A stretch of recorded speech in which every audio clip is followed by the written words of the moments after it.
Hello everyone, সবাই কেমন আছেন? সকাল সকাল উঠেই কফি খাওয়া শুরু করলাম। আমার মুখটা ধুয়ে প্রথমে কিছু গরম পানি খাবো অথবা চিয়া সিড খাবো। চিয়া সিডটা খাওয়ার পরে আমি কফি বা চাটা বেশি প্রেফার করি। চা থেকে আমার গ্রিন টিটাই বেশি ভালো লাগে, আর কফিটাই বেশি খাওয়া হয়। গরম গরম কফি খাচ্ছি, চলুন দেখে আসি কিভাবে আমি কফিটা মেক করি। প্রথমে কিছু চিনি নিলাম, বেশি বড় কাপ তো এর জন্য 1.5 চামচ চিনি নিলাম। আর এই যে আমার কফি প্রায় শেষ হয়ে গেছে, দেখতেই পাচ্ছেন।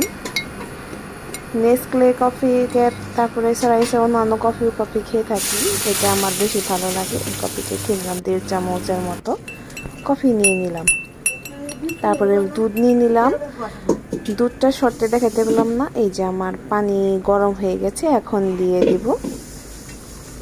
বাস, তৈরি হয়ে গেল আমার ফেভারিট কফি। সবাই পাশে থাকবেন, ভালো থাকবেন। আল্লাহ হাফেজ।